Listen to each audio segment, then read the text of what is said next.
The Friday afternoon sun was beating down on the pavement when Officer Derek Finch spotted the car pulling into the Riverside gas station on 4th Avenue.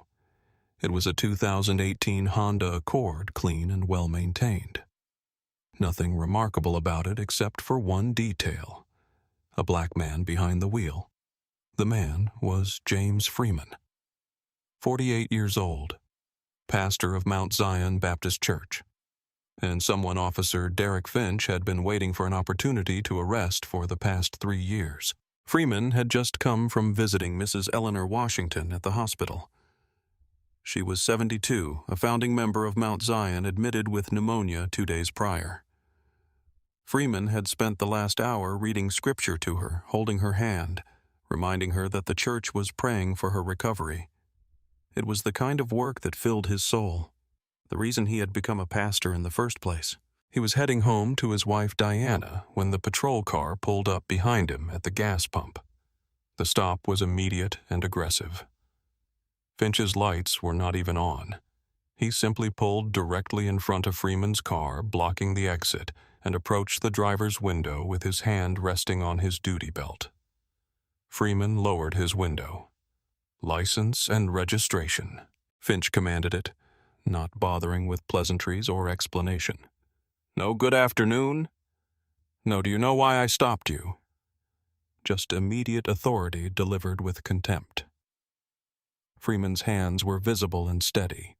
He reached slowly for the glove compartment. He had been through enough police encounters to know the rules. Move deliberately. No sudden motions. Be respectful. Hope for the best.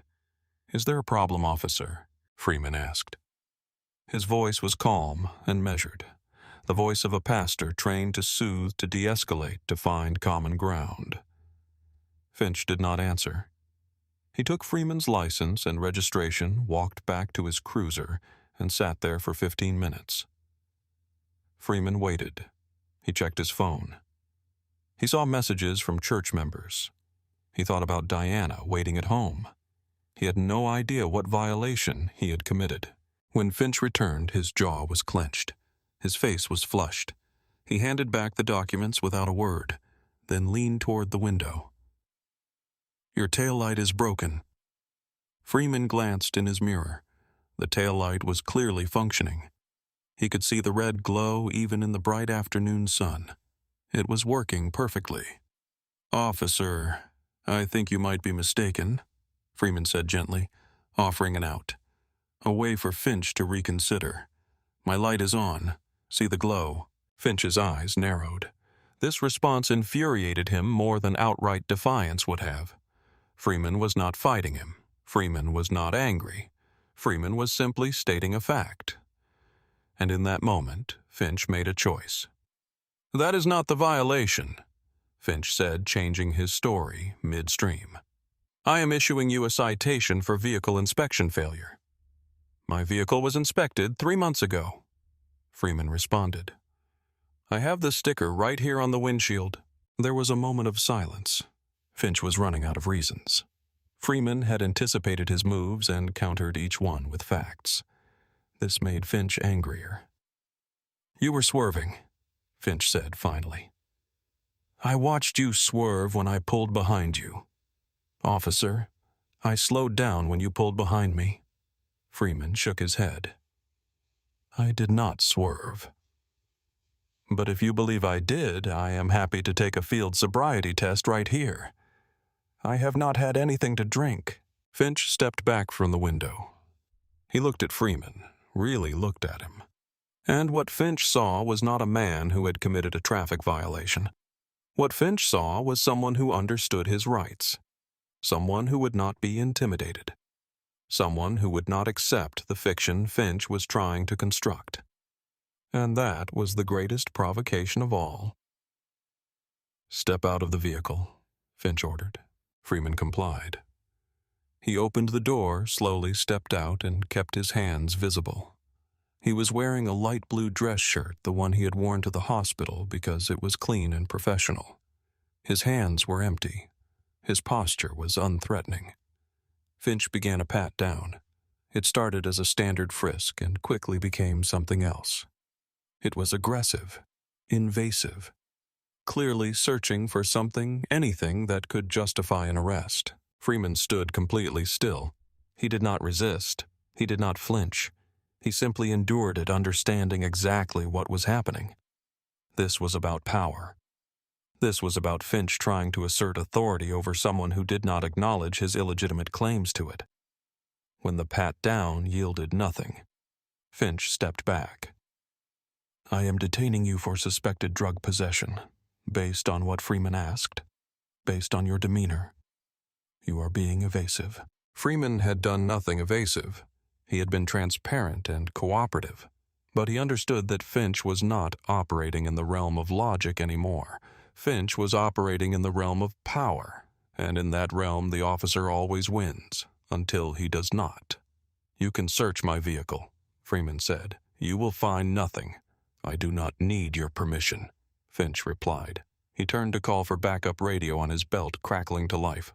Within minutes, another patrol car arrived. 2 officers, one younger one with 15 years on the force. They helped Finch search Freeman's car. It took 45 minutes. They opened every compartment. They removed the floor mats. They checked under the seats. They opened the trunk and inspected every corner. They found nothing. But Freeman was still arrested. He was handcuffed unnecessarily tight. His wrists would bear marks for 2 days and placed in the back of the patrol car. He was driven to the Riverside Heights police station, booked, photographed, fingerprinted, and placed in a holding cell. When Diana arrived at the station 2 hours later, she learned the truth. Her husband had been arrested on suspicion of drug possession based on nothing. There were no drugs. There were no weapons. There was no contraband of any kind. The arrest was completely without foundation. But it had happened. And that was the point. Freeman was released 6 hours later. No charges were filed because there was nothing to charge him with. But the damage was done. Freeman had a new arrest record.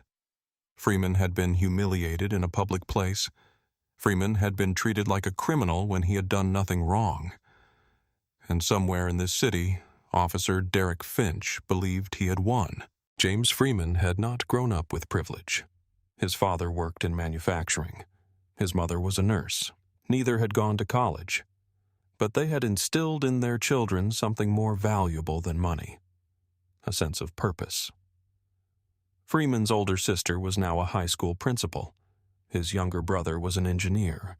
And James had felt called from childhood to serve, not as a businessman, not as a politician, as a pastor. He had attended Howard University on a scholarship, then seminary on another. He had worked part-time jobs the entire way through graduating with debts he was still paying down at 48. But it had been worth it, because it had led him here, to Mount Zion Baptist Church, to a life of meaning and service. Mount Zion was not the largest church in Riverside Heights. That distinction belonged to New Life Cathedral across town. But it was the most beloved. It was the church that showed up. It was the church that cared. Freeman had been Mount Zion's pastor for 22 years. When he had arrived, the church had been struggling. The previous pastor had retired. Attendance was declining. The building needed repairs. The community was fragmenting. Freeman had changed all that. He had established youth programs. He had started a food bank. He had created a legal aid clinic where people could get free advice about their rights. He had organized community patrols to watch out for elderly residents. He had established a bail fund. Under Freeman's leadership, Mount Zion had grown to over 2,000 members. The church had expanded. The programs had multiplied. And more importantly, Freeman had become something that Riverside Heights desperately needed. A voice, an advocate, someone who understood the law and could teach the community how to protect themselves. This was why Finch hated him. Freeman's wife, Diana, was a civil rights attorney. They had met in law school and married 7 years after graduation. They did not have children. A conscious choice made years ago when Freeman and Diana had decided that their calling was to the community, to the church, to the work of justice. Diana was brilliant. She had defended civil rights cases for 15 years, working for various nonprofits, and now running her own practice out of a small office in downtown Riverside Heights. She knew police tactics. She understood constitutional law. She knew when officers were overstepping. She also knew what her husband had been going through. Freeman had been targeted by Finch before. Twice. Once 5 years ago for an alleged failure to signal. Freeman had signaled. Once 3 years ago for suspicious behavior. Freeman had been walking through his own neighborhood. Both times Diana had intervened. Both times the charges or citations had been dropped. Both times Freeman had walked away grateful to have the knowledge and resources to fight back. But not everyone had what Freeman had. This was what kept Freeman awake at night. This was what drove his work. He would walk through Riverside Heights and see young black men clutching summonses they did not understand. He would see mothers at the food bank crying because their sons were in custody on charges they did not commit. He would see elderly residents terrified to leave their homes because they had been harassed and questioned, made to feel like criminals in their own neighborhood. And he knew that most of them did not have a wife who was a civil rights attorney. Most of them did not understand the law. Most of them did not know that they had rights. So Freeman taught them. He taught them at church. He taught them at the legal aid clinic. He taught them on the street corner. He taught them that they had a right to know why they were being stopped. He taught them that they had a right to refuse a search without a warrant. He taught them that they had a right to remain silent. Officer Finch knew this. He knew that Freeman was the main obstacle to his ability to operate freely in Riverside Heights. Freeman was the reason that people questioned him. Freeman was the reason that violations did not stick. Freeman was the reason that the community was becoming harder to control. And so Finch had been waiting for his moment. That Friday afternoon, when Freeman was released from custody with no charges filed, Finch did not see a win for himself. He saw a loss. He saw Freeman walking away again, untouched, protected by his knowledge and his resources and his community. But Finch was not done. He was just getting started. Derek Finch was 42 years old. He had been a police officer for 11 years. He had never made detective. He had never moved up in rank. He had remained a patrol officer in Riverside Heights, the position he had earned when he graduated from the academy, the position he still held. This fact had poisoned him. Finch had taken the detective exam 3 times. The first time he had failed by a narrow margin. The second time he had failed again. The third time he had not even tried. He had decided instead that the system was rigged against him. He had decided that affirmative action was keeping him down. He had decided that people like him, white men from working-class backgrounds, did not have a chance anymore. The truth was different. The truth was that Finch lacked the intellectual capacity for detective work. His scores reflected this. His supervisor's reports reflected this. His inability to understand law and procedure reflected this. But none of this mattered to Finch. What mattered was his narrative. He was a victim of a system that did not value him. This narrative had eaten him from the inside out. Finch's personal life reflected his professional stagnation. He had been married once to a woman named Sarah. They had no children. Sarah had left him 7 years ago, citing his anger, his drinking, his obsession with perceived slights against him. She had taken nothing from the marriage except her dignity and her freedom. Since then, Finch had lived alone in a small apartment.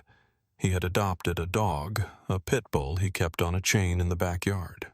He spent his free time at bars with other police officers, nursing drinks, and nursing his resentment. What Finch lacked in success, he made up for in authority. As a patrol officer, he had a badge and a gun, and the legal power to stop people, to question them, to search them. In the neighborhood, he could be someone. In the neighborhood, he could matter. Except for one problem: James Freeman. Freeman had appeared on Finch's radar 5 years ago. Finch had made a traffic stop that he believed should have resulted in an arrest. Freeman, who happened to be the driver, had calmly explained his rights. Finch had become angry. Freeman had remained composed. The traffic stop had escalated and Freeman had been cited for a violation he did not commit. Freeman's wife had been called. Diana had reviewed the citation, contacted the station, and had the citation withdrawn within 24 hours. Freeman had filed a complaint. An investigation had opened.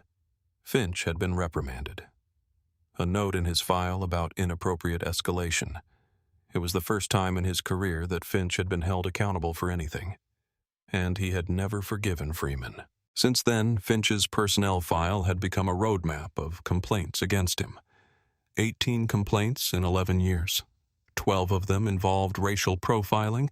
8 of them involved what could be classified as excessive force. 3 of them had resulted in settlements.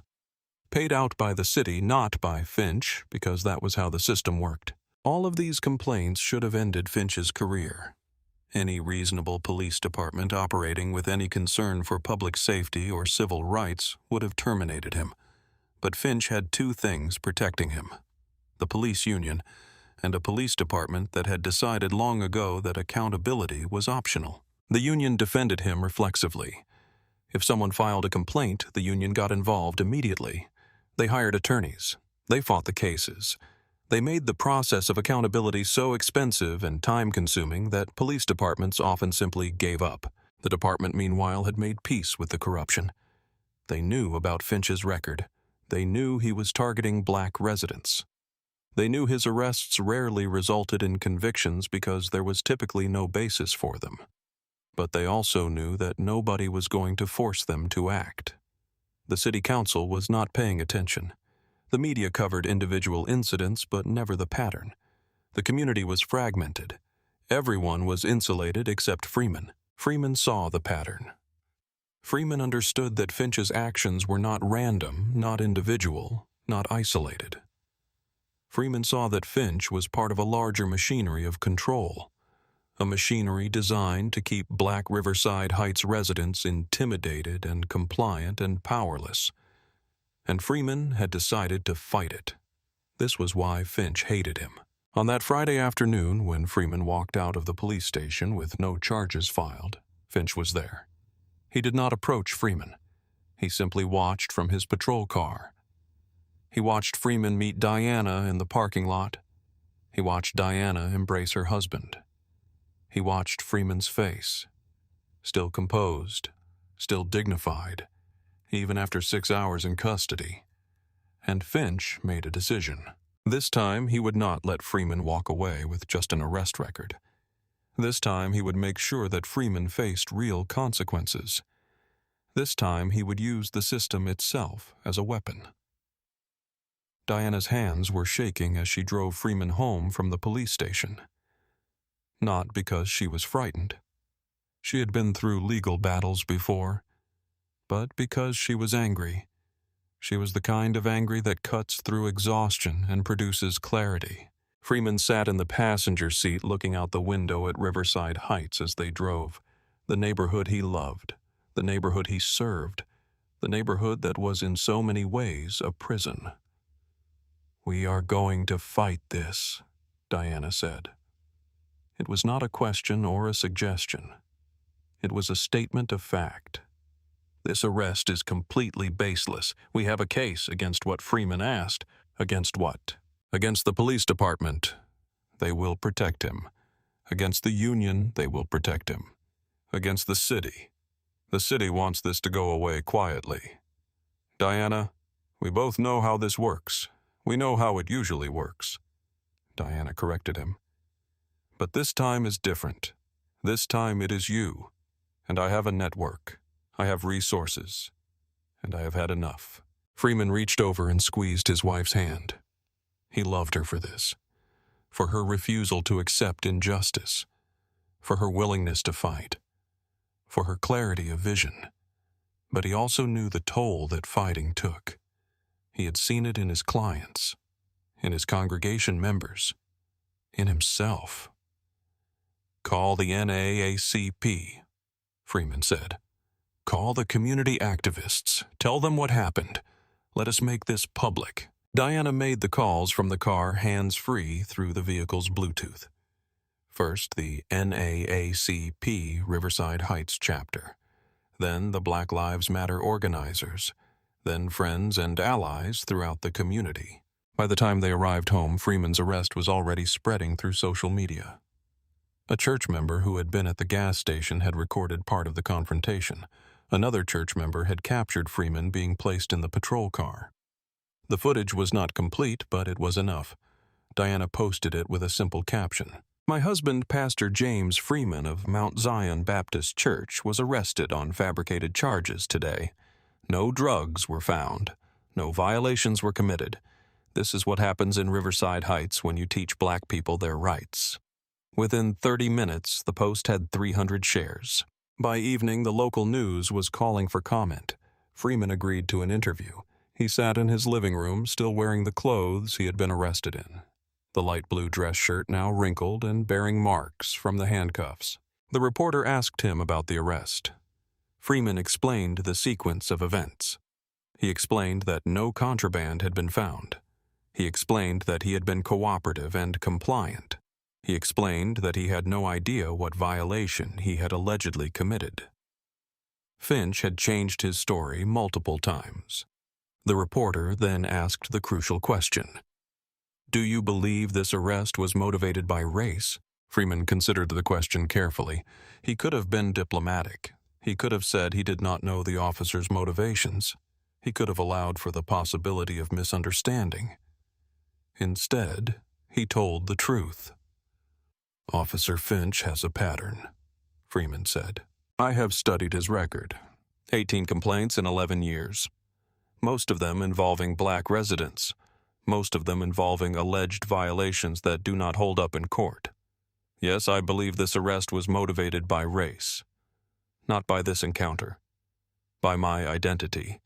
And by my work in this community." The interview aired on the 11 p.m. news broadcast. By Saturday morning, Riverside Heights was awake. The story had spread beyond social media. Local news outlets were covering it. The headline on NBC Riverside was bold. "Black pastor arrested in traffic stop, released without charges." The police union responded quickly.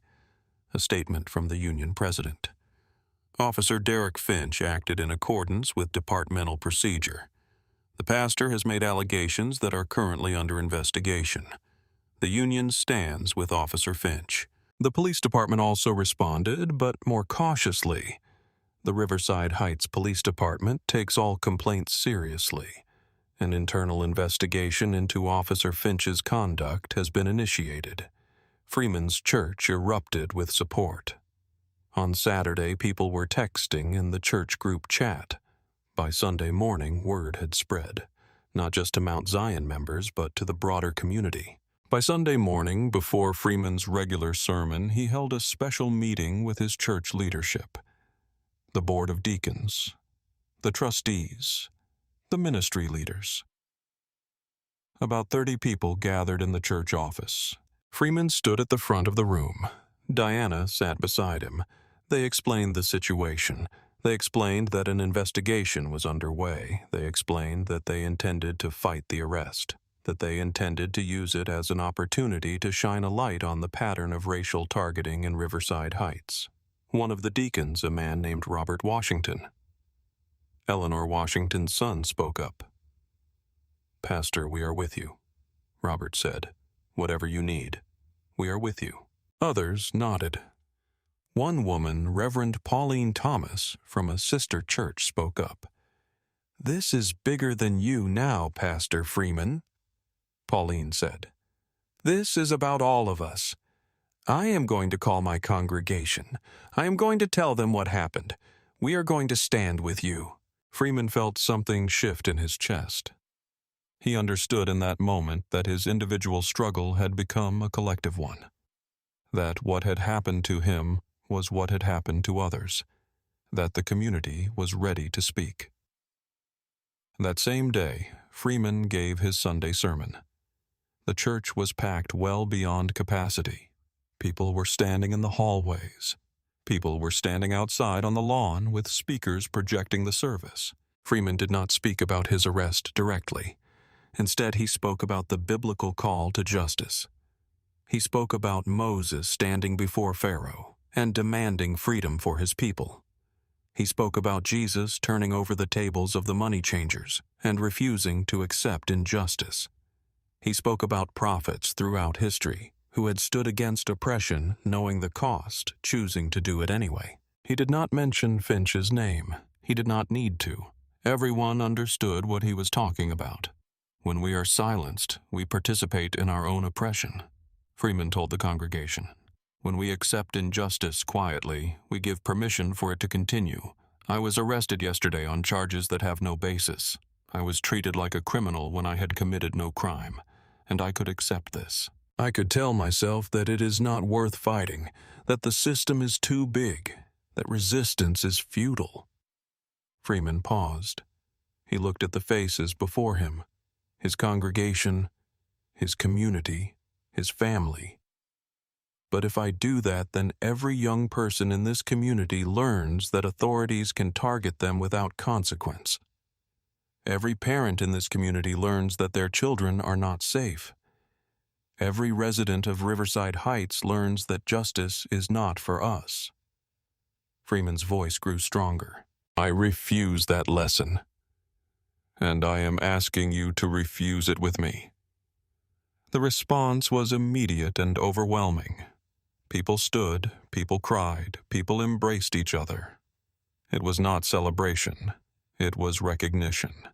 It was the sound of a community deciding that enough was enough. Meanwhile, Officer Finch was watching the news coverage of Freeman's sermon from his apartment. He was drinking beer, his third of the morning. He was angry in a way that transcended reason. Freeman had turned this arrest into something public. Freeman had made him look bad. Freeman had made him matter less, not more. Finch's phone rang. It was the police union rep telling him that the department was opening an official investigation, telling him that he was advised to make no public statements, telling him that everything would be fine, that the union would handle it. But Finch knew better. He had seen how this worked. Investigations could take months. In the meantime, he was the officer with a complaint. In the meantime, Freeman was a hero. In the meantime, the power had shifted, and Finch could not accept that. On Monday morning, Finch met with the union attorney. The attorney's name was Linda Castro. She had one job: protect police officers from accountability. She had done it for 20 years. She was very good at it. Here is what we do, Castro told Finch. We do not deny anything. We reframe everything. Freeman provoked the stop. Freeman was evasive. Freeman failed to comply with lawful orders. Every action we describe in a way that justifies your response. But I did not give him lawful orders, Finch said. There was no lawful stop in the first place. Does not matter, Castro said. What matters is what we can make a jury believe. And a jury can be made to believe that you were doing your job, that Freeman was uncooperative, that the situation required escalation. Finch nodded. This was the system he had been counting on. This was the machinery that had protected him before. Castro filed an internal police response to Freeman's complaint. She argued that Finch had acted within departmental policy. She argued that Freeman's demeanor had been suspicious. She argued that the investigation had been standard and appropriate. She made no mention of the fact that Finch's story had changed multiple times. She made no mention of the fact that no contraband had been found. She made no mention of the fact that no actual violation had been documented. The Internal Affairs Division, under pressure from the union and wanting to keep the peace, moved slowly. An investigation was opened, but it would take months. In the meantime, Finch remained on regular duty patrolling Riverside Heights, as if nothing had happened. But something had happened. The community knew it. Freeman knew it. And most importantly, Finch had decided that he was not finished. On the advice of Castro, Finch filed his own complaint. He claimed that Freeman had been evasive and disrespectful and had resisted the investigation. He claimed that he had felt threatened.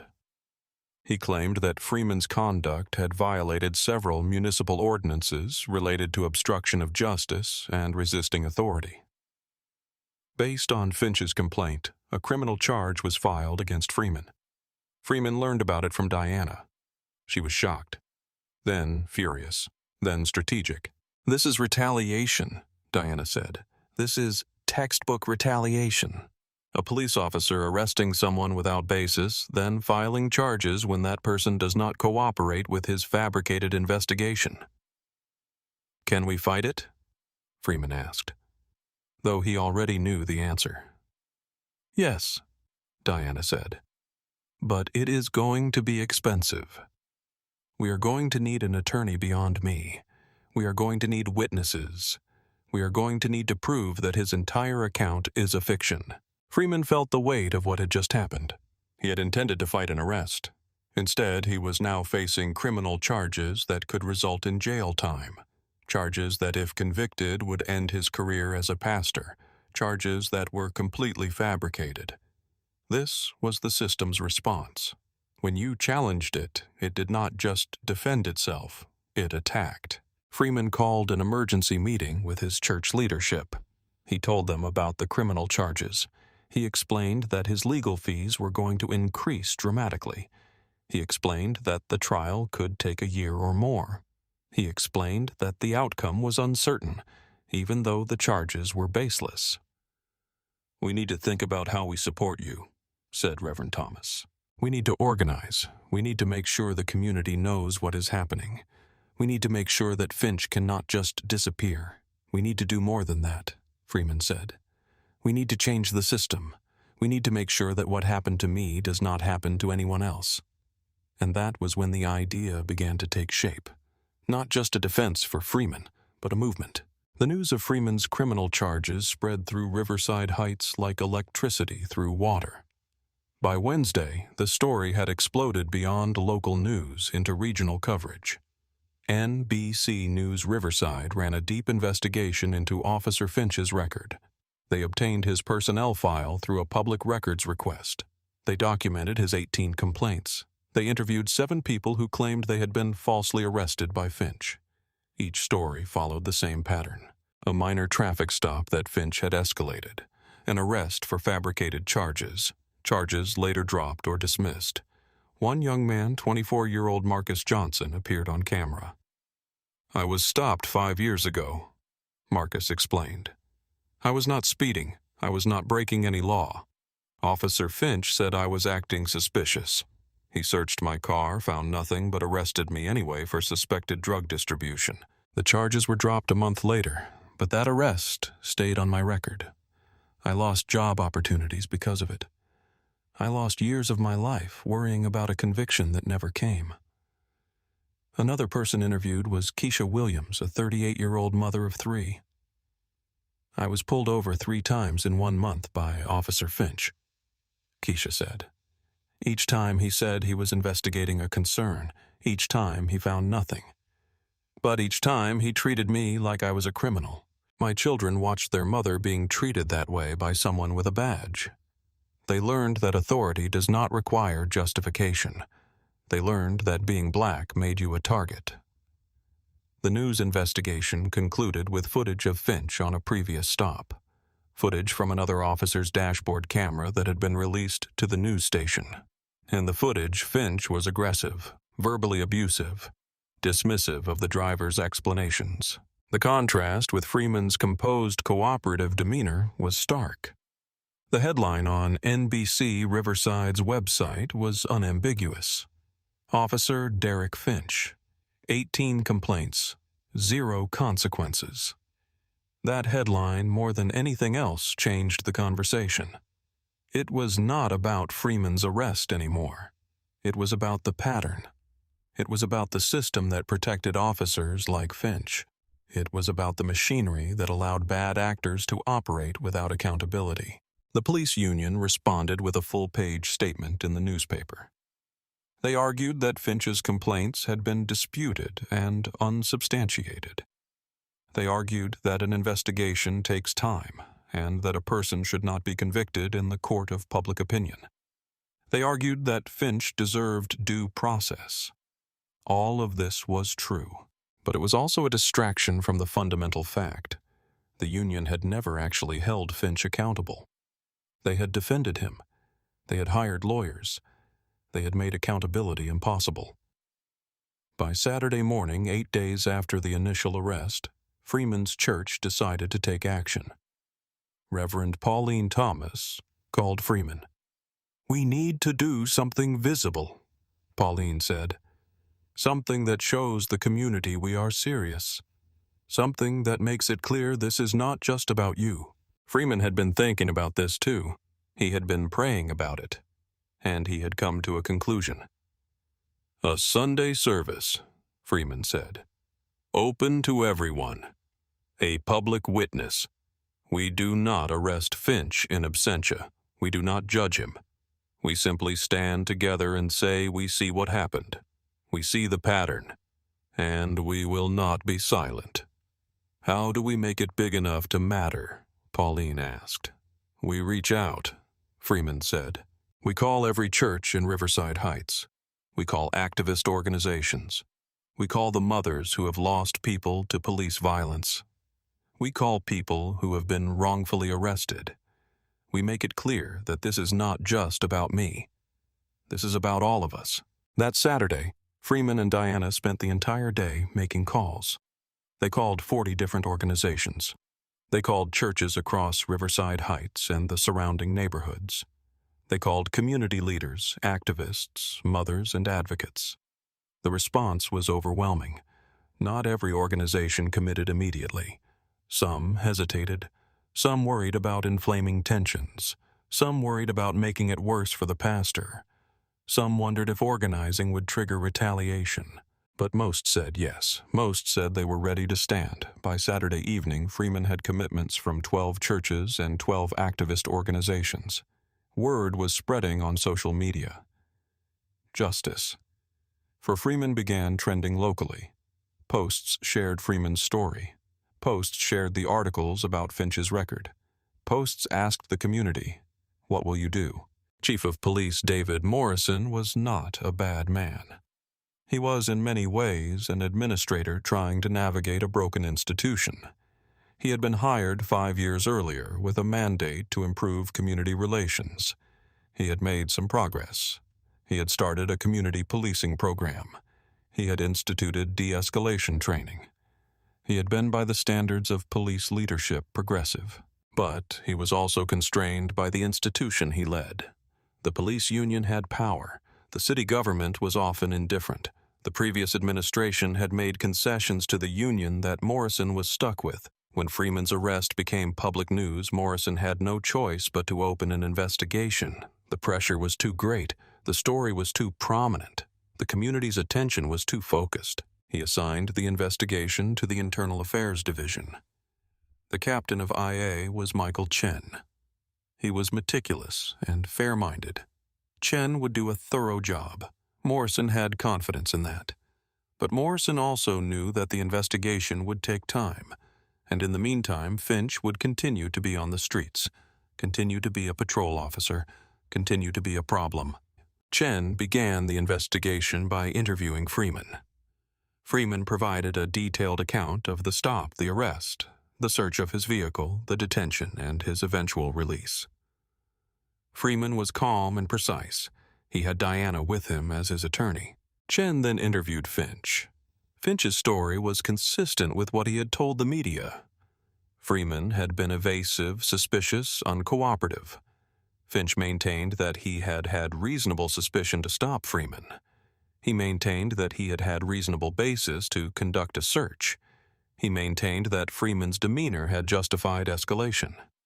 When Chen pointed out that no contraband had been found, Finch said, "That does not mean he was not engaged in criminal activity. It just means he was careful." When Chen pointed out that Freeman's vehicle had no mechanical violations, Finch said, "I observed suspicious behavior that warranted investigation." When Chen asked what suspicious behavior, Finch could not articulate it. Chen also interviewed the other officers who had been present. Their statements aligned with Freeman's account. They had found nothing. They had searched comprehensively. They had found no basis for the arrest. After 3 weeks of investigation, Chen submitted his report. The report concluded that Officer Finch had initiated a traffic stop without clearly documented probable cause or reasonable suspicion.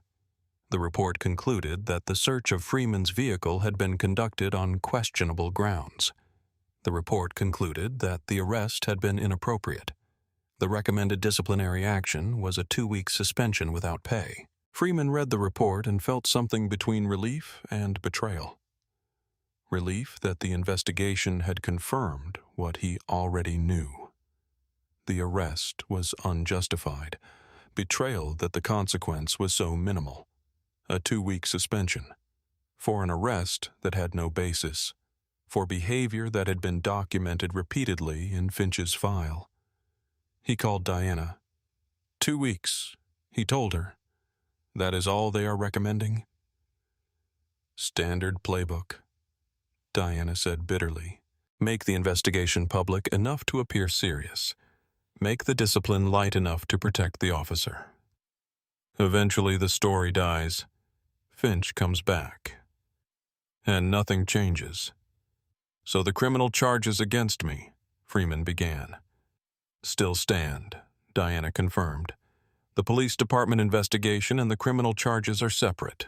The department finding him inappropriate does not mean the charges go away. The charges have to be defended in court. Freeman felt the weight of this settle on him. The system had managed to discipline Finch minimally while still leaving Freeman facing criminal prosecution. It was a masterwork of institutional protection. By Friday, 1 week before Freeman's court hearing on the criminal charges, news broke that the union was appealing the suspension, the union's position.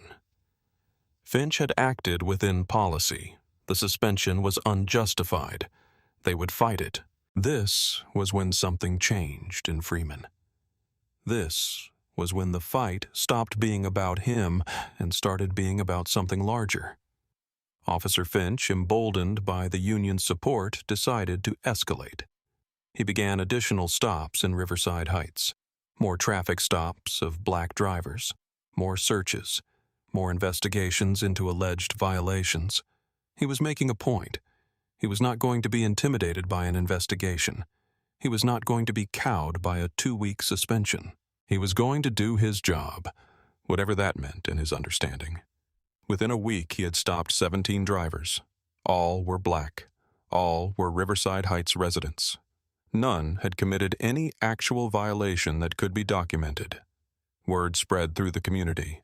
People were afraid to drive. They were afraid of Finch. They understood what was happening. Retaliation. Freeman received calls from community members. People telling him that they had been stopped by Finch. People asking him what they should do. People saying they were terrified. Freeman did what he had always done. He taught them their rights. He explained that they had a right to refuse a search without a warrant. He explained that they had a right to ask for a lawyer. He explained that they had a right to know why they were being stopped. But he also understood that knowledge was insufficient, that rights were meaningless if there was no one to enforce them. That teaching people their rights while the system trampled on them was just another form of torture. This was when Diana brought the case to the ACLU. The ACLU's attorney was a sharp young woman named Rachel Kim. She reviewed Freeman's case and Finch's record. She spent 3 hours going through Finch's complaint history. By the end, she was furious. This is a textbook pattern of racial targeting. Kim told Freeman and Diana, "This is racial profiling combined with abuse of process. The criminal charges against you are predicated on a false arrest. They are retaliation for your refusal to accept his authority." "Can you get them dismissed?" Freeman asked. "Probably not without a trial," Kim said. "But in a trial, we can expose his entire pattern. We can bring witnesses. We can show that his account is fabricated. And we can potentially get you completely exonerated. How long will that take?" "Depends on the court schedule. Probably 6 months. Maybe a year." Freeman sat with this. A year of his life fighting charges he did not commit. A year of legal costs. A year of uncertainty. Diana squeezed his hand. "We are going to win," Diana said. "But we are going to do more than that. We are going to change something." By the following Monday, 2 weeks after Freeman's arrest, the community had begun organizing in earnest. Reverend Pauline Thomas was coordinating with 12 other churches. They were making a list of all the people they knew who had been falsely arrested or targeted by Finch. The list was long, over 30 people across the span of Finch's 11-year career. Activist organizations were doing research. They were pulling Finch's complaint history. They were conducting interviews with victims. They were preparing to make a documentary-style video showing the pattern. The NAACP chapter was preparing to formally petition the city council to launch an investigation into Finch's conduct. The Mothers Against Police Violence. A group of 12 women who had lost family members to police reached out to Freeman personally. One of the mothers, a woman named Margaret Banks, came to Mount Zion to meet with Freeman. "My son was killed 8 years ago," Margaret told Freeman. "It was not Officer Finch, but it was officers like him. Officers who saw my son and saw a threat instead of a human being. Officers who used force first and never asked questions. I want to help," she said. "I want to stand with you, because if we do not fight this, it never stops." Freeman embraced Margaret. There were no words sufficient for what he was feeling. By the week before Freeman's court hearing, the organizing had become undeniable. There was a movement building, a real organized, community-driven movement. The police union saw it too. They understood the threat. On Wednesday, the union issued a statement. The Riverside Heights Police Union stands with Officer Derek Finch. He is a dedicated officer who has served this community for 11 years. He has been subjected to a witch hunt by activists and complainants with an agenda. We will defend him vigorously and will not tolerate retaliation against any officer for performing their lawful duties. The statement was designed to intimidate the community. It was designed to make people think. Organizing against a police officer will be punished. If you speak out, if you organize, there will be consequences. The statement had the opposite effect. It made people angrier. It made people more convinced that they needed to act. It made people understand that the system was protecting Finch, not because he was innocent, but because the system had decided that power was more important than justice. And that was when Pastor Freeman made a decision. Freeman's court date was set for Tuesday. It was a preliminary hearing. The purpose was to determine if there was probable cause to proceed with the criminal charges. It was not the full trial. It was the gateway to the trial. Freeman's attorney, Rachel Kim, from the ACLU, had prepared meticulously. She had police procedure documentation. She had Freeman's prior interactions with Finch. She had the investigation report from IA that had found Finch's conduct inappropriate. She had Freeman's spotless record, his community standing, his lack of any criminal history. The courthouse was packed. People from the community had taken time off work to attend. Mount Zion members were there. Members of sister churches were there. Community activists were there. Media was there. Officer Finch testified first. He recounted his version of events: the stop, the suspect behavior, the search, the arrest. His union attorney, Linda Castro, guided him through his testimony, carefully making sure he sounded reasonable and professional. Rachel Kim's cross-examination was surgical. "Officer Finch, when you initiated this traffic stop, what was the specific violation you had observed?" Rachel asked. Finch hesitated. "The taillight appeared broken," he said. "But the investigation report indicates that the vehicle's taillight was functioning," Rachel said. "How do you explain that I may have been mistaken about that particular violation?" Finch acknowledged. "So you did not actually observe a violation." The suspect was driving suspiciously. Finch pivoted. "Can you describe what suspicious driving looks like?" Finch could not. He tried to describe Freeman's driving as unusual, but when pressed, he admitted that Freeman had actually been driving normally. Freeman had merely slowed down when he saw a police car behind him. "You arrested the defendant for drug possession," Rachel continued. "On what basis?" "Reasonable suspicion," Finch said. "Based on what?" "His demeanor, his attitude, his refusal to be cooperative." "You arrested him for not cooperating?" Rachel asked.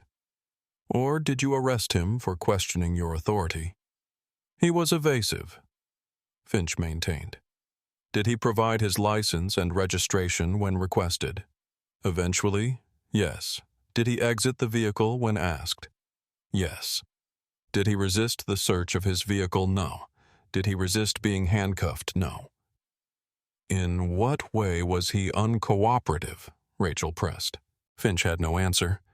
He had said Freeman was uncooperative, but when asked to specify how, he could not articulate it. Rachel then presented the vehicle search results. Nothing found. No drugs, no weapons, no contraband, no violation. "Officer Finch, you arrested this man, a respected pastor in this community, on suspicion of drug possession. The search yielded nothing. There is no evidence of any criminal activity. On what basis could you claim probable cause his conduct?" Finch insisted. "What conduct?" Rachel asked. "We have established that he provided his documents, exited the vehicle, allowed a search, and did not resist arrest. That sounds like the opposite of suspicious conduct." Rachel then called the other officers who had been present. They testified that Freeman had been compliant, that they had found nothing, that they could not identify a violation. She called Freeman. Freeman was calm and clear. He explained exactly what had happened. He explained that he had been cooperative because he knew he had done nothing wrong. He explained that he had been calm because he had learned to manage police encounters. He explained that he had taught other black residents in his community how to behave during police stops, because he understood that emotional reactions could be used against them. Rachel asked him the crucial question. "Pastor Freeman, did you do anything during this encounter that was illegal?" "No." Freeman said, "I did nothing illegal. I did nothing that should have warranted an arrest. I did nothing that should have warranted even a traffic citation." Finally, Rachel called a Captain Michael Chen to testify about his investigation. Chen explained the investigation process. Chen explained what the investigation had found. No probable cause for the stop. Questionable grounds for the search. Inappropriate arrest. When the prosecutor, a young assistant DA named Tom Bradley, who was not happy about this case, had his opportunity for questioning, he had little to work with. He tried to suggest that Freeman might have been involved in criminal activity without Finch knowing about it. But Rachel's previous questions had already demolished that theory. Judge Eleanor Morris presided. She had been on the bench for 20 years. She understood the law. She understood procedure. She understood when a case was baseless. After hearing all the testimony, Judge Morris spoke. "This court finds that the evidence presented does not establish probable cause for the charges of obstruction of justice or resisting arrest. The search that led to the arrest was conducted on questionable grounds. The arrest itself appears to have been initiated without clear probable cause." She paused, and the courtroom went silent. "Therefore, these charges are dismissed. The defendant is exonerated. The charges will be removed from the record." Freeman felt Diana grab his hand. Around him, the courtroom erupted. Not with cheers. People understood the gravity of the moment, but with powerful acknowledgement. This was justice. This was vindication. Officer Finch sat in the back of the courtroom. His face was dark. His attorney touched his arm, but he shook her off. He stood and walked out, not looking at Freeman. After the hearing, Freeman stood on the courthouse steps. Media surrounded him. Community members embraced him. His supporters held signs that said "Justice for Freeman" and "Accountability now." Freeman held up his hands for quiet. "I am grateful." Freeman said, his voice steady but emotional. "I am grateful to my attorney. I am grateful to the ACLU. I am grateful to Judge Morris for applying the law fairly. But more than anything, I am grateful to this community. You stood with me. You reminded me that I am not alone." A reporter shouted a question. "What is next, Pastor Freeman? Will you pursue civil action against Officer Finch or the police department?" Freeman considered the question. Then he said something that changed the direction of the entire story. "What is next is accountability," Freeman said. "Not just for me. For everyone who has been targeted by Officer Finch. For everyone in Riverside Heights who has been subjected to racial profiling. For everyone who has been treated like a criminal when they had committed no crime. We are going to make sure the city understands what has been happening. And we are going to make sure it never happens again." That evening, Freeman met with his church leadership, with community organizers, with representatives from the dozen churches and 24 activist organizations that had committed to standing with him. They gathered in Mount Zion's Fellowship Hall. 200 people, the largest gathering of community leaders Freeman had ever seen. Pastor Freeman stood at the front. "A year ago, I was arrested by a police officer who decided that my race made me a criminal," Freeman began. "Today, the court has vindicated me.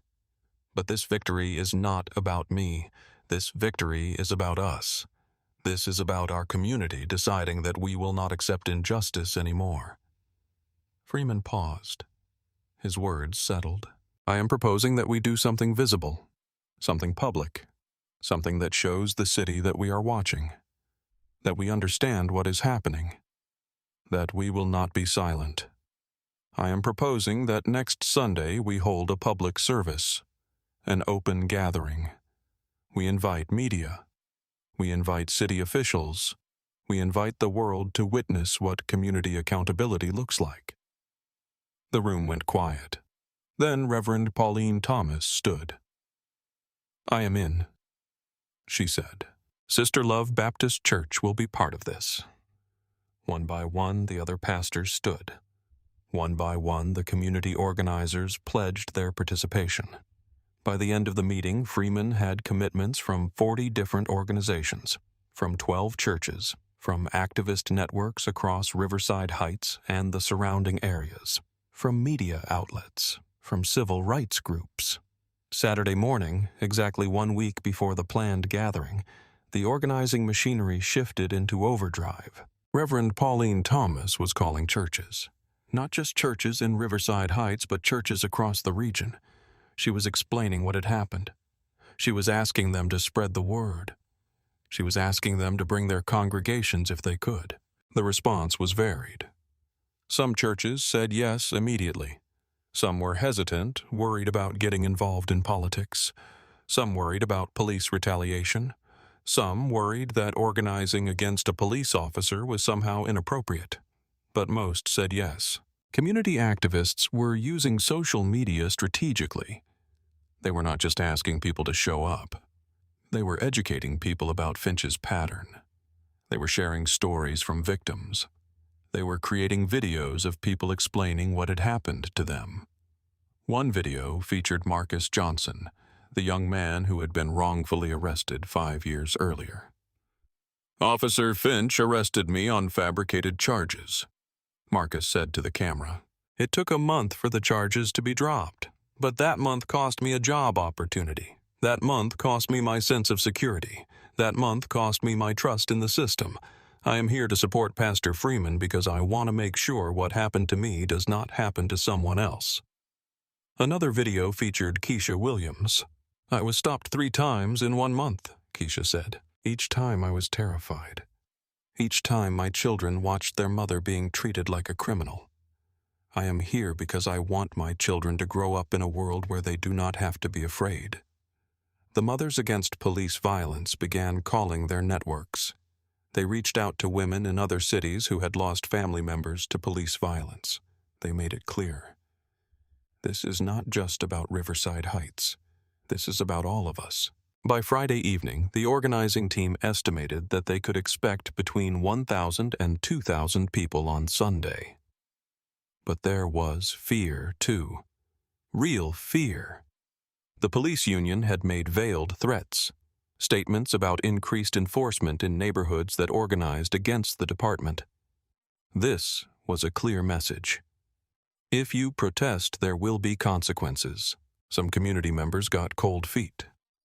Some people who had initially said they would attend began texting organizers with cancellations. "I am worried about my safety," they said. "I am worried about my family. I am worried about retaliation." The organizing team met to address this. Reverend Thomas Freeman, Diana, and several community leaders gathered in Freeman's office on Saturday afternoon. "People are scared," Reverend Thomas said. "I cannot blame them. When you organize against police, when you make yourself visible, there is real danger." "What if we provided security?" someone suggested. "Community security. People from the neighborhood watching out for each other." "They will see that as confrontational," another person said. "They will say we are trying to confront the police." Freeman listened to the discussion. He thought about Mrs. Eleanor Washington in the hospital. He thought about the young people in his congregation who had learned to fear police. He thought about a community that had been silent for too long. "We show up," Freeman said simply. "We show up because staying silent is a choice we cannot afford to make anymore. We show up because if we do not, the system wins. We show up because our presence matters, because our witness matters, because our refusal to accept injustice matters." There was a long moment of silence. Then Reverend Thomas nodded. "We show up," she said. By Saturday evening, Freeman made a public statement. He explained that the gathering would happen on Sunday morning. He explained that it was peaceful and non-confrontational and open to everyone. He explained that the purpose was witness, not protest, to show the city and the world what community accountability looks like. He also addressed the fear directly. "I understand that organizing comes with risk," Freeman said in a video message. "I understand that making yourself visible to power is difficult, but I also understand that safety comes from community. We will be together. We will be watching out for each other, and we will be showing the world that we are stronger when we stand together." Sunday morning began cool and clear. Pastor Freeman woke early. He barely slept the night before. Diana was already awake, sitting in their kitchen with coffee. "You ready?" Diana asked. Freeman considered the question. Was he ready to stand in front of thousands of people? Was he ready to be the face of a movement? Was he ready for whatever came next? No, Freeman said. "But we are doing it anyway?"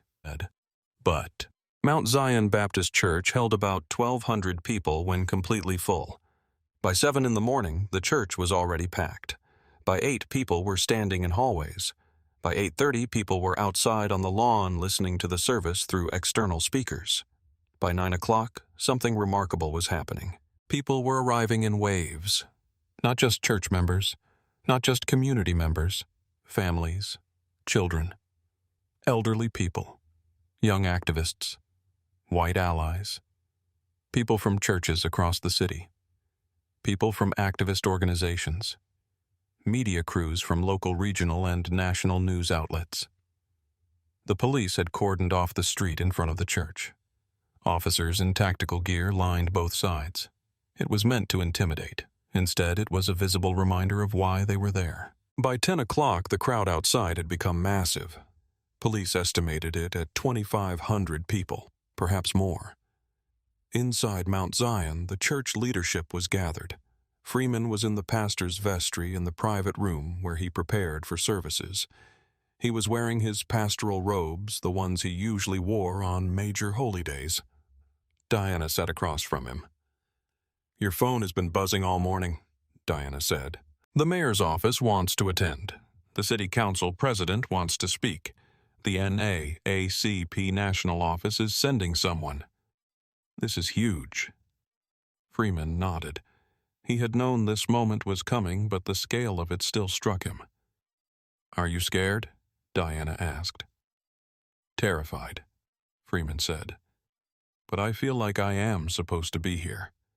I feel like this is what I have been called to do." At 10:30, the service began. Freeman had asked Reverend Pauline Thomas to lead the opening. Pauline entered the sanctuary, which was overflowing with people, and stood at the pulpit. "We are here," Pauline announced, "not to celebrate, not to condemn any individual, but to witness, to say that we see injustice and we will not accept it." The church erupted with acknowledgement, not cheers, a deep, powerful recognition. Pastor Freeman came to the pulpit. He did not speak about his arrest.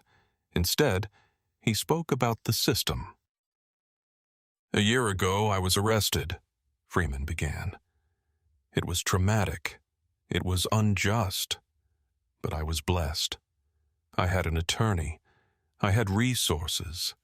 I had a community that stood with me.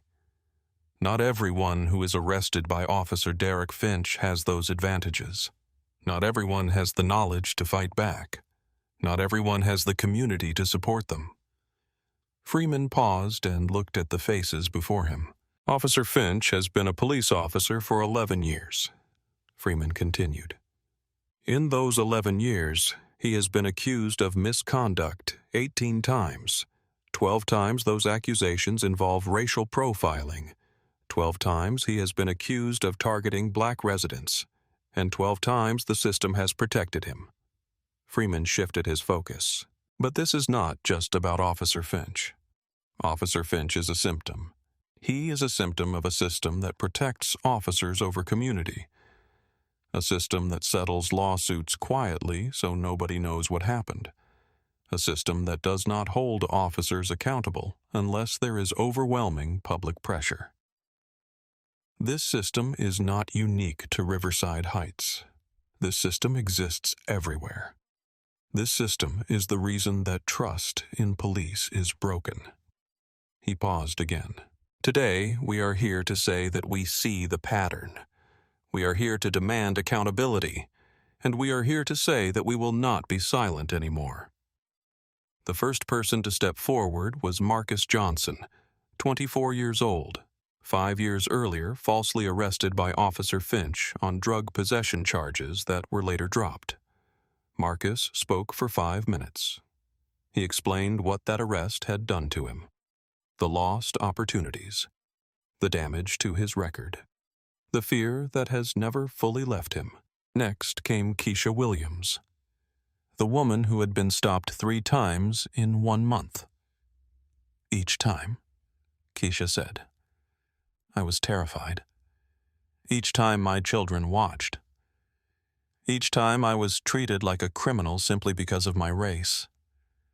I am here today because I want my children to grow up in a world where that is not normal." One by one, people came forward. A young man arrested by Finch for suspicious behavior while waiting for a bus. The charges were later dismissed. An elderly woman pulled over for improper lane change when she had signaled. Citation dismissed after complaint. A grandmother whose grandson had been arrested by Finch. Grandson's charges eventually dropped. Each story followed the same pattern. Finch targeting black residents, fabricating violations, creating fear. And then, something powerful happened. Margaret Banks, from the Mothers Against Police Violence, stepped to the microphone. Margaret Banks had lost her son David 8 years ago. David had been killed during a traffic stop by a different officer. But Margaret understood the system that had killed her son. She understood the pattern. "My son is dead," Margaret said, her voice steady despite the tears in her eyes. "He was killed by an officer who saw him as a threat instead of a human being. He was killed by an officer who used force first and never asked questions. I cannot get my son back. But I can fight for your sons. I can fight for your daughters. I can fight so that what happened to my son never happens to anyone else." She paused, gathering herself. "I came here to support Pastor Freeman. Margaret continued. But I also came here to say every day that Officer Finch remains on the street, every day that the system protects him is a day that our children are less safe. Every day that we stay silent is a day that the system wins. I am asking you, do not stay silent, stand with us. The church went silent, the kind of silence that is sacred, the kind of silence that acknowledges profound truth. After the testimonies, there was a brief intermission. Organizers had coordinated carefully. What came next was the institutional response. Chief of Police David Morrison entered the sanctuary. He was wearing his uniform pressed and formal. He walked to the pulpit where Freeman had stood. I have listened to the testimonies, Chief Morrison began. I have heard the stories of people who have been hurt by Officer Derek Finch's conduct. And I want to acknowledge, the system has failed you. I have failed you. The church listened. Effective immediately. Morrison continued. Officer Derek Finch is suspended indefinitely pending the outcome of a federal investigation into his conduct. We are commissioning a complete audit of every arrest Officer Finch has made over the past 11 years. Anyone who feels they were wrongfully arrested has a right to have their case reviewed. Morrison paused. But that is not enough, and I know it is not enough because you have told me it is not enough. One officer suspended is not enough. One investigation is not enough. What is needed is change. The City Council President, Margaret Chen, stepped forward. The City Council has voted unanimously, Chen announced, to implement the following reforms, effective immediately. First, all police officers will be required to wear functioning body cameras at all times. Video from body cameras will be public within 72 hours. Second, a civilian review board will be established with power to subpoena officers and investigate complaints. Civilian voice will have authority in the process. Third, any policy of racial profiling is explicitly banned. Officers found engaging in racial profiling will face immediate discipline, potentially including termination. Fourth, quarterly bias training will be mandatory for all officers with federal oversight. This is not optional. This is not a suggestion. This is required. Chen paused and looked directly at Freeman. These reforms exist because of you, Chen said, because you refused to accept injustice, because you taught the community to refuse injustice, because you showed up when it would have been easier to stay silent. She then announced that the City Council had also voted to establish a legal fund city money to support any resident who had been wrongfully arrested and wished to pursue civil claims. The police union president, Linda Castro, then made a statement. She did not fight the reforms. Instead, she said, "The police union respects the City Council's decisions. We will work with the city to implement these changes." It was a strategic retreat. The union had calculated that fighting would only make them look worse. Better to pretend they were cooperative. Pastor Freeman returned to the pulpit one final time. "I want to speak directly," Freeman began, "to Officer Finch if you are listening, to the police union if you are listening, to everyone in this city who thinks like Officer Finch." The church leaned in. "When you stopped me that day," Freeman continued, "you made a choice. You chose to see my skin color instead of my character. You chose to treat me like a criminal instead of like a human being. You chose to exercise power without justification. That choice revealed who you are. It did not reveal who I am." Freeman's voice was steady and powerful. "An officer's job is to protect," Freeman said, "not to target, not to fabricate violations, not to exercise power for the sake of exercising power, to protect, to serve, to defend. When an officer forgets that when an officer becomes a threat instead of a protector, then the community has to step in. Then the community has to say, 'No more.'" Freeman paused, and his gaze swept across the sanctuary, across the faces of his community. "To every black person watching right now," Freeman said, his voice rising. To every person who has been profiled, who has been targeted, who has been made to feel like a criminal in their own neighborhood. Your voice matters. Your presence matters. Your refusal to accept injustice matters. He pointed to the camera. To every ally watching, Freeman continued, every person who believes in justice but has not known how to act, stand with us, not behind us, with us. Be a witness. Be a voice. Use your privilege to protect those who do not have it. Finally, Freeman addressed the institutions. To every official in this city, to every person with power and authority, you have a choice. You can honor this accountability. You can implement these reforms not because you are forced to, but because you believe they are right. Or you can resist. And if you resist, you will be remembered as someone who chose power over justice. The choice is yours. Freeman gripped the pulpit. But this moment is not about celebration. Freeman concluded. This is about acknowledgement. Justice is not supposed to be this hard. Justice should not require thousands of people gathering in the street. Justice should not require federal intervention. Justice should be the default. But because it is not, we are here. And we will stay here. And we will keep standing until the system changes. The church erupted. Not with cheers, with a deep, powerful sound that was part acknowledgement, part prayer, part determination. Officer Derek Finch's suspension became official. His badge and gun were surrendered to the department. He sat at home, waiting. The federal investigation into his conduct began. The Department of Justice task force assigned to the case methodically reviewed every arrest Finch had made in the past 11 years. They interviewed people he had arrested. They reviewed body camera footage from other officers' cameras since Finch had never been required to wear one himself. They examined his personnel file. They looked at the pattern. The pattern was undeniable. Within 3 months, 7 people who had been arrested by Officer Finch had their charges vacated. Their arrest records were expunged. They were legally restored to the status as if the arrest had never happened.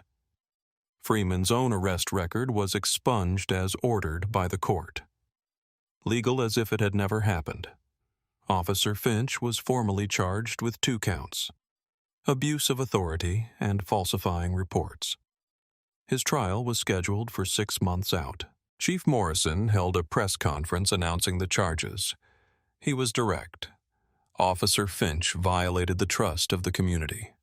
Morrison said. He violated his oath. He violated the Constitution. The charges reflect the gravity of his conduct. The police union no longer defended him. They released a statement saying they would not use union resources to defend Officer Finch against federal charges. The union had made a calculation. Defending him would cost them credibility with the community and with the city. Better to let him fall. Riverside Heights Police Department underwent federal oversight. The federal government assigned monitors to the department. They watched policy implementation. They reviewed training materials. They examined discipline. Body cameras were distributed to every officer. The first day of mandatory use generated 400 hours of footage. Much of that footage was made public within the 72-hour window. Citizens could now see what their police department looked like from the inside. Some footage showed officers doing their jobs properly, treating people with respect, de-escalating situations, protecting community members. Some footage showed something else. One video showed a young man being pulled over for improper turn and being treated with disrespect and unnecessary force. The young man filed a complaint. The officer was disciplined. It was the first time in department history that an officer had been disciplined for disrespect in a traffic stop. The Civilian Review Board was established. Freeman was invited to join it. He accepted, understanding that this was a position of responsibility. He spent 2 hours per week reviewing cases, listening to complaints, examining footage, making recommendations. 3 other officers came under investigation based on complaint patterns similar to Finch's. Their conduct was examined. 2 resigned rather than face discipline. 1 was terminated. Mount Zion Church became a hub of community organizing. Freeman and Diana established a legal fund for residents who had been wrongfully arrested. They hired a paralegal to help process applications. By the end of the first year, they had helped 43 people get their records cleared. Freeman was invited to speak at national conferences. He spoke about community accountability, about the power of collective witness, about the possibility of change when communities refuse to be silent. 1 year after the gathering, Mount Zion held a celebration service. Not celebrating Finch's downfall, but celebrating the community's resilience. Freeman stood at the pulpit. "A year ago I was arrested," Freeman said. "Today that arrest is gone as if it never happened. But I want to tell you something important. Even though my arrest is gone, the work is not done. Even though Officer Finch is no longer on the street, the work is not done. Even though reforms have been implemented, the work is not done." Freeman paused. "Because change is not one moment." He continued, "Change is a practice. Every time a community chooses accountability, we choose justice. Every time we stand together instead of standing alone, we choose power. Every time we refuse to accept injustice, we choose transformation." Diana stood and joined Freeman at the pulpit. She held his hand. "What you did," Freeman said, addressing his congregation and the larger community. "What we did together proved something important. It proved that the system can be moved. It proved that power responds to power. It proved that communities are stronger than any individual, even an individual with a badge." But Freeman did not end on a note of perfection. He ended on honesty. "Justice is not complete," Freeman said. "Officer Finch will likely face minimal prison time. His conviction on these charges carries a maximum sentence of 3 years, but prosecutors are recommending only 18 months of probation. The system is still protecting him, even as we call it accountable." Freeman looked at the camera, speaking to people watching beyond the church. "I share this not to discourage you," Freeman continued. "I share it so you understand what we are up against. The system is designed to protect power. Our job is to be the counterweight. Our job is to stand. Our job is to witness. Our job is to refuse silence." Margaret Banks. The mother who had lost her son stood in the back of the church. She had become a regular at Mount Zion. She had become part of the community. Freeman called her forward. Margaret lost her son to police violence. Freeman told the congregation, "I cannot bring her son back, but I can fight so that no other parent loses a child the way Margaret did. That is what we are doing here. That is what we will keep doing." Officer Derek Finch's trial took 4 months. The evidence was overwhelming. Body camera footage from other officers showed his pattern of targeting. Witness testimony from victims established his behavior. His text messages obtained by federal investigators revealed his racist views. On the final day of trial, after jury deliberations that lasted 14 hours, Finch was convicted on 2 counts: abuse of authority and falsifying reports. The judge sentenced him to 18 months probation. No prison time, no jail time, just probation. Community members who had gathered for the sentencing felt the incompleteness of it. It was not justice in the way they had hoped for. It was justice in the way the system allowed. Minimal. But Freeman had prepared them for this possibility. "This is not perfect," Freeman said when approached by media outside the courthouse. "But it is progress. A year ago, Officer Finch would have been protected completely. Today, he has been held accountable by the system. Is it enough? No. But it is something, and something is better than nothing." Freeman paused. "What matters more than Finch's sentence is what we have changed in this city." Freeman continued. "We have body cameras now. We have civilian review. We have policies against racial profiling. We have federal oversight. These changes did not come because the system wanted to give them to us. These changes came because this community stood together and demanded them. Freeman looked directly at the camera. That is the real victory. Not Finch's conviction. The real victory is that we proved change is possible. We proved that communities matter. We proved that when we stand together, we are stronger than the system. In the months that followed, Freeman returned to his pastoral duties. He continued to teach the community about their rights. He continued to serve the poor and the marginalized. He continued to fight for justice, understanding now that justice is not a destination but a practice. And when other incidents of police misconduct occurred in Riverside Heights, and there were other incidents, the community knew how to respond. They organized. They witnessed. They demanded accountability. Because that is what Freeman had taught them. That silence was a choice. That speaking was a choice. That standing together was the most powerful force available to people without institutional power. On Sunday mornings, Mount Zion Baptist Church overflowed with people. Some came for the gospel. Some came for the community. Some came because they had learned that church was a place where resistance to injustice was sacred. Freeman would stand at the pulpit and look at the faces before him. Black faces, white faces, young faces, old faces. And he would see the future. He would see a community that had learned something about power, that had learned something about accountability, that had learned something about the possibility of justice. And he would preach with the knowledge that what had happened in Riverside Heights was not unique, that the pattern he had exposed existed in cities everywhere, that other communities could do what Riverside Heights had done, that other pastors, other organizers, other regular people could stand together and demand that the system change. This was the real victory, not one officer's conviction, but the awakening of a community, the mobilization of collective power, the refusal to accept injustice. This was what happened when a community decided that enough was enough. This was what happened when people chose to show up. Subscribe to our channel for more stories of justice and community power.